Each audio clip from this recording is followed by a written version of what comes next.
Hello વિદ્યાર્થી મિત્રો, હું તમારો માનવ ક્લાસીસમાં ફરી હાર્દિક સ્વાગત કરું છું. તો ચાલો આજે આપણે આઈડિયલ સ્વાપતિનો ધોરણ 7 નો ગુજરાતીનો 12મો પાઠ જોવાનો છે. તો ફટાફટ આપણી ચેનલને લાઇક એન્ડ સબસ્ક્રાઇબ કરવાનું ભૂલતા નહીં અને શેર પણ કરવાનું ભૂલતા નહીં. તો ચાલો આપણે પાઠનું નામ પહેલા જોઈએ. પેલું નામ છે એનું સરહદની સફરે. એ કોણે લખેલું છે, એના લેખક કોણ છે? તો કે ડોક્ટર પૂર્ણિમા ભાડેસિયા. આ લેખકના નામ પણ આપણે યાદ રાખવા ફરજિયાત છે, કેમ કે વિકલ્પમાં પૂછે છે અથવા નાના પ્રશ્નમાં પણ આવી શકે છે. પહેલો વિકલ્પ જોઈએ હવે. સરહદની સફરે પાઠના લેખિકાનું નામ જણાવો. તો કે ડોક્ટર પૂર્ણિમા ભાડેસિયા. ભારત દેશના કયા પૂર્વોત્તર રાજ્યમાં વિશિષ્ટ યાત્રા દર વર્ષે યોજાય છે? તો અરુણાચલ પ્રદેશના. સરહદની સફરે પાઠમાં કઈ વિશિષ્ટ યાત્રાની વાત છે? તો કે તવાંગ યાત્રા. પંજીકરણ એટલે તો કે નોંધણી કરવી. અમાર બાજુ મેરાયો નૃત્ય હોય છે, આ વાક્ય કોણ બોલે છે? તો કે સરવણજી. પાટણ બાજુનું કયું નૃત્ય લોકપ્રિય છે? મેરાયો. પછી છે 7મો વિકલ્પ. ગુવાહાટીનું કયું વિશ્વ વિખ્યાત મંદિર શક્તિપીઠ તરીકે ઓળખાય છે? તો કે કામાખ્યા દેવીનું. અરુણાચલ પ્રદેશનું કયું નગર પ્રવેશદ્વાર તરીકે ઓળખાય છે? તો કે ભાલુકપોંગ. કોની વીર ગાથા આજે પણ ઘરે ઘરે ગવાય છે? તો કે જસવંતસિંહ.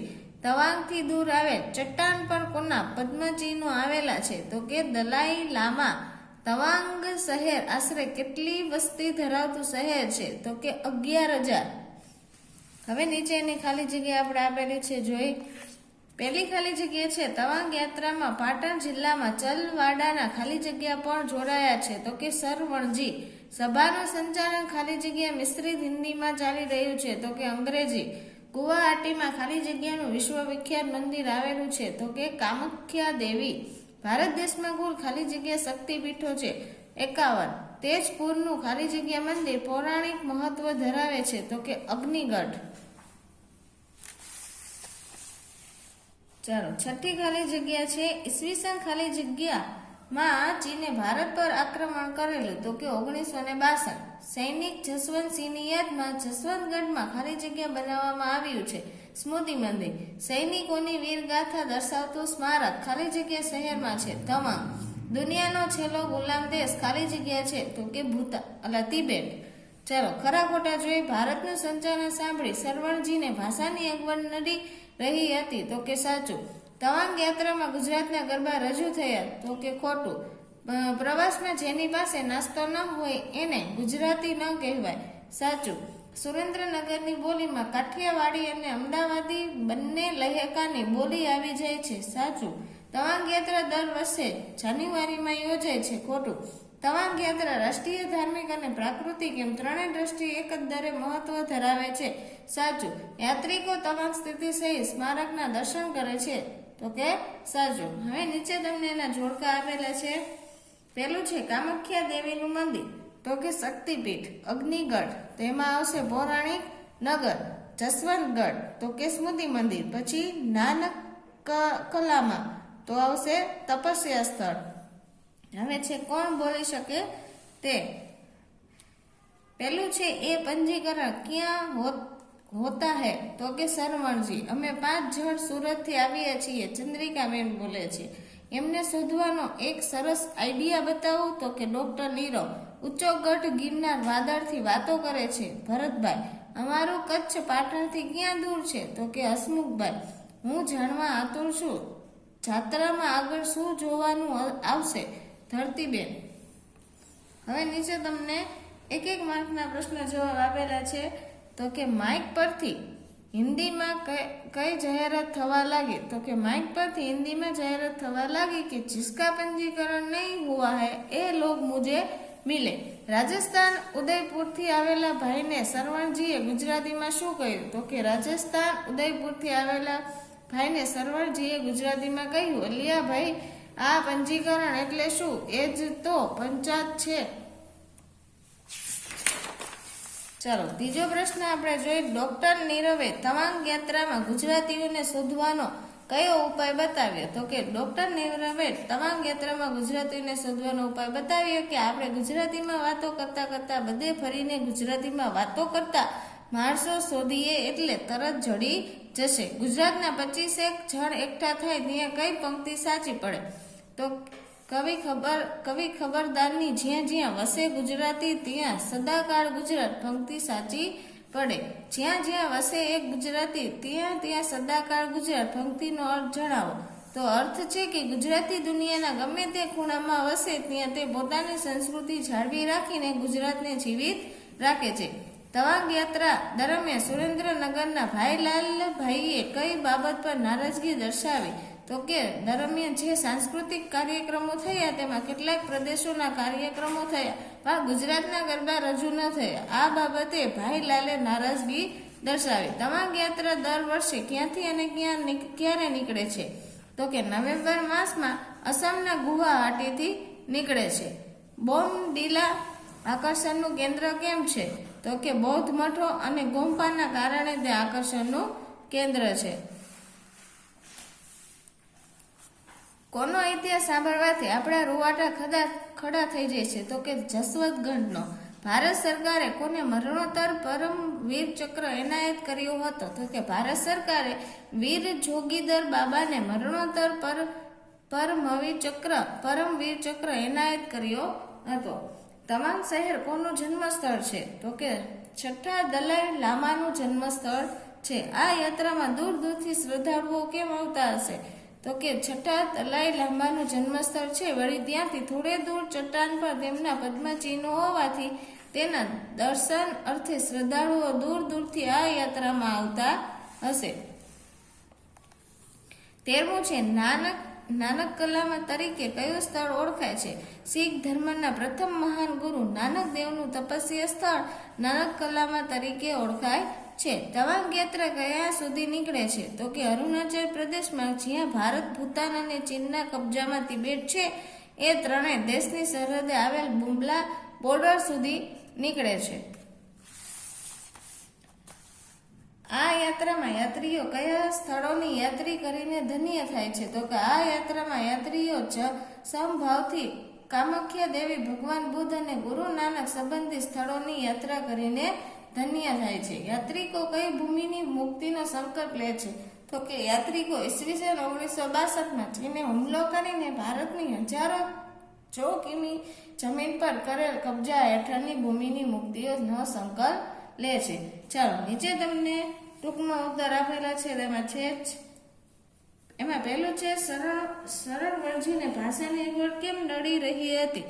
તો કે જ્યારે ત્યારે એ જરા મોડા પડ્યા. તો કે જ્યાં ગામમાં હોય ત્યાં મોડા પડ્યા અને સભાનું સંચાલન એ વખતે થઈ રહ્યું અને અંગ્રેજી મિશ્રિત હિન્દીમાં ચાલવું રહ્યું હતું. તે પોતે ગુજરાતી હોવાથી તેમને સમજવામાં મુશ્કેલી પડી રહી હતી. આથી કહી શકાય કે તેમને ભાષામાં અગવડ પડી. શરણવણજીની કોઠાસૂઝ જેવી તેવી નથી. કારણ આપો? તો કે માઇક પરથી જઈ રહેલી જાહેરાત અંગ્રેજી મિશ્રિત હિન્દીમાં હતી. તેને સમજમાં શરણવણજીએ ભાષાની અગવડ નડી રહી હતી. વળી જ્યારે પંજીકરણ કરવાની જાહેરાત થઈ ત્યારે તેને મતલબ કે સમજતા ન હોવા છતાં એટલું તો સમજી જ જાય છે કે માનો ન માનો પણ માઇકમાં બોલ્યા એટલે કંઈક કામની વાત હશે. તેમના આ અનુમાનના આધારે આપણે કહી શકીએ કે શરણવણજીની કોઠાસૂઝ જેવી તેવી નથી. તો કે જ્યાં 25 ગુજરાતી ભેગા થાય ત્યાં શું થાય? તો કે જ્યાં જ્યાં વસે ગુજરાતી ત્યાં સદાકાળ ગુજરાત જેવી પરિસ્થિતિ પેદા કરે છે. તે થોડાક ફેરફાર સાથે સાચી પાડે છે કે જ્યાંને જ્યારે મળે ગુજરાતી ત્યાં સદાકાળ ગુજરાત. પછી તો એને વાતોના તડાકાને ભડાકાય. ગુજરાતી યાત્રિકો પોતાની સાથે કયો નાસ્તો લઈને આવ્યા હતા?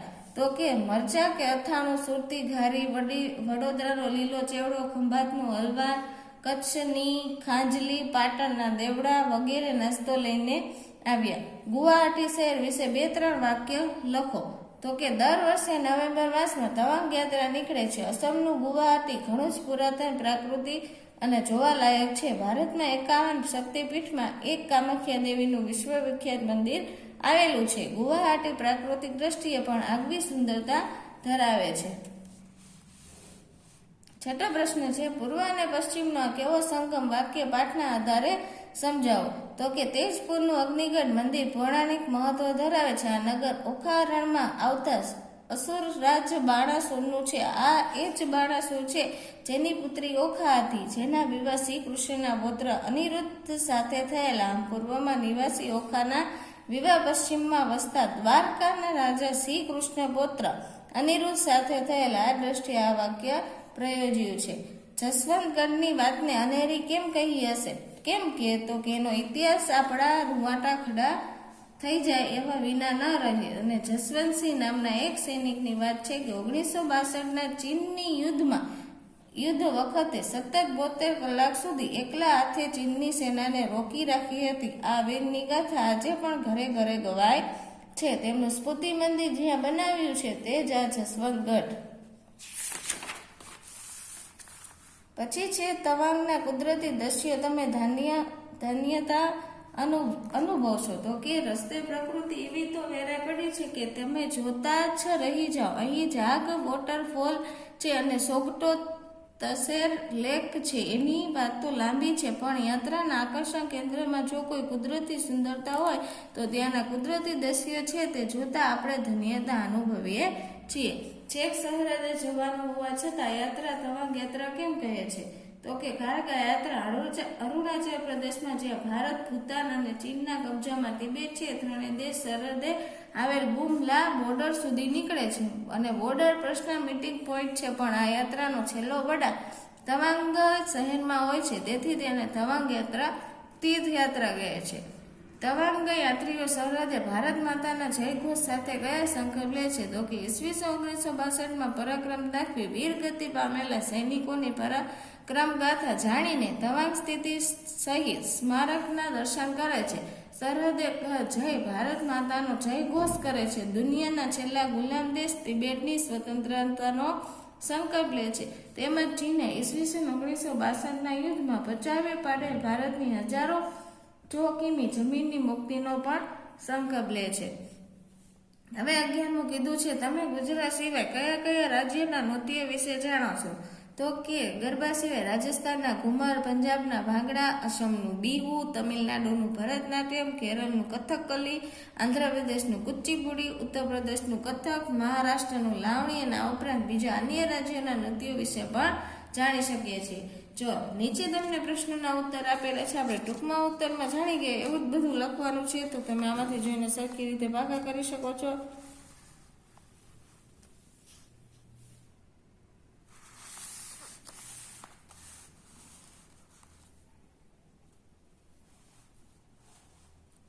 ચાલો નીચે તમને અહીંયા માંગ્યા મુજબમાં વિકલ્પો આપેલા છે, જેનો ભાવ ધરાવતો હોય તે.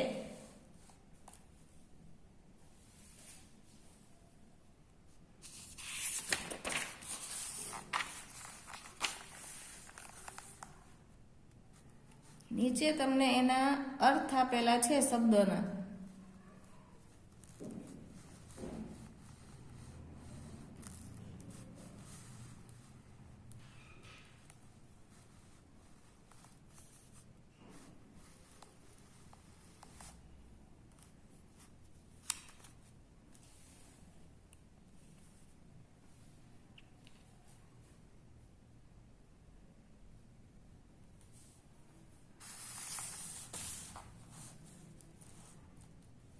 ચાલો પ્રશ્ન નંબર 10માં સમાનાર્થી શબ્દ છે, 2 લખેલા છે. તમને જે આવડે તે તમે 1 પણ લખી શકો છો. એમાં પછી છે વિરુદ્ધાર્થી શબ્દ.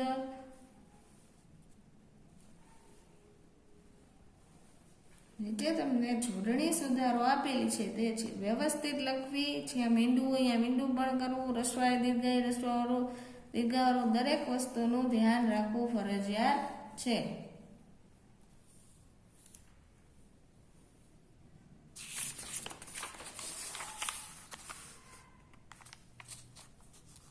ચાલો શબ્દ સમૂહ માટે એક એક શબ્દ પણ અહીંયા આપેલા છે.